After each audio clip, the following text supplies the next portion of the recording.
بسم اللہ الرحمن الرحیم۔ دیکھتی آنکھوں سنتے کانوں، آپ کو محمد عمران کا السلام علیکم۔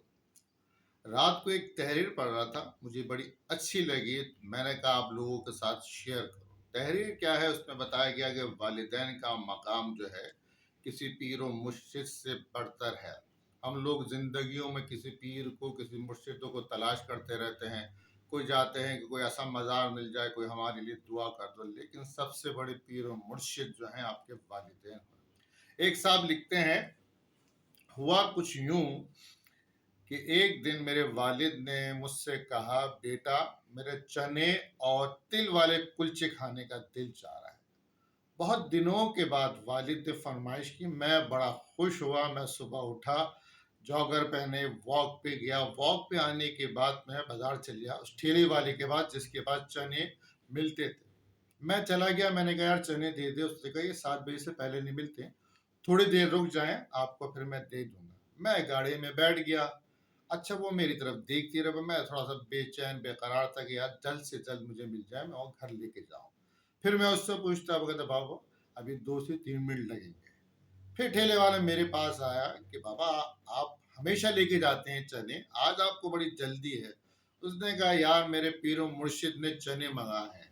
کہہ رہا اچھا آپ کے پیر نے چنے منگائے ہیں؟ ہاں میرے والد صاحب نے چنے منگائے ہیں۔ کہہ رہا والد بھی کہہ رہا ہو، پیر بھی کہہ رہا ہو، پیر الگ چیز ہے، والد الگ چیز ہے۔ کہہ رہا بھائی پیر و مرشد میرے والد ہی ہیں۔ کہہ رہا ٹھیلے والا کہنا میرے مرشد تو گاؤں کے اندر رہتے ہیں، کہہ رہا مرشد جو ہوتا راستہ دکھاتا اس کے بغیر تم اپنی منزل پہ نہیں پہنچتے۔ پھر میں نے کہا بھائی مرشد کے معنی ہے راستہ دکھانے والا۔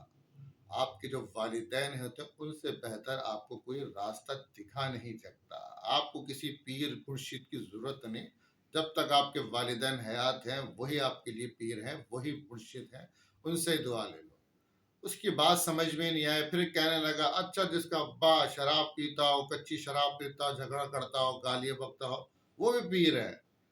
کہہ رہا ہے دیکھو اللہ تعالیٰ نے بتایا ہے کہ تمہارے والدین سب سے بڑے راستہ دکھانے والے ہیں تمہارے لیے۔ اس نے یہ نہیں کہا کہ اچھے والدین ہوں یا برے والدین، اس نے ایک ہی الفاظ کیا والدین۔ اور جہاں برائی کا تعلق ہے وہ اس بندے کا اور خدا کا مسئلہ ہے، اس میں تمہیں کچھ نہیں۔ والدین کی دعائیں لو، والدین کی خدمت کرو، اس سے بڑا کا کوئی راستہ نہیں ہے۔ خیر ٹھیلے والے نے اپنا ٹھیلا لگا لیا، مجھے چنے باندھ کے دینے لگا۔ پھر مجھ سے کہنے لگا کیا میرا باپ مجھے معاف کر دے گا؟ کیونکہ میرا اکثر جھگڑا ہی رہا ہے، وہ شراب پیتا تھا، گالیاں بکتا تھا، جھگڑے کرتا۔ کہہ رہا جا تو صحیح، باپ سب سے بڑا ہوتا ہے، اولاد کے لیے کبھی برا نہیں سوچتا۔ خیر اس نے مجھے چنے دیے، اپنے لڑکے کو کھڑا کیا اور روتا ہوا رکشے میں اپنے باپ کی طرف گیا۔ میں نے چنے لیے، آگے کلچے والے کے پاس گیا، تل والے کلچے لیے اور گھر لے کے آ گیا۔ بیگم سے کہا، بیگم نے ابا کو انسولین لگائی، ابا نے کلچے اور چنے بڑے شوق سے کھائے اور کھاتے رہے اور ہر دیوالی پہ دعا دیتے رہے۔ میں اور میری بیوی دلی دل میں آمین کرتے رہے۔ خیر جب کھا چکے تو میں نے کہا میرا حصہ دے کہاں ہے؟ وہ تو کہہ رہا تمہارے بچے کھا کے اسکول بھی چلے گئے۔ پھر میں نے سوچا زندگی میں کتنے کلچے اور چنے اپنے والد کے حصے کے میں نے کھائے ہوں گے۔ تو آپ دیکھیں زندگی میں ہم کسی پیر و مرشد کی تلاش میں رہتے ہیں، سب سے بڑے پیر و مرشد ہمارے والدین ہیں۔ ان کی خدمت کریں، انہی سے دعائیں لیں، انہی سے ہدایت کریں۔ اللہ تعالیٰ آپ کے لیے آسانیاں پیدا کرے اور آپ کے ذریعے آسانیاں پھیلائے۔ اجازت چاہتا ہوں، اللہ حافظ۔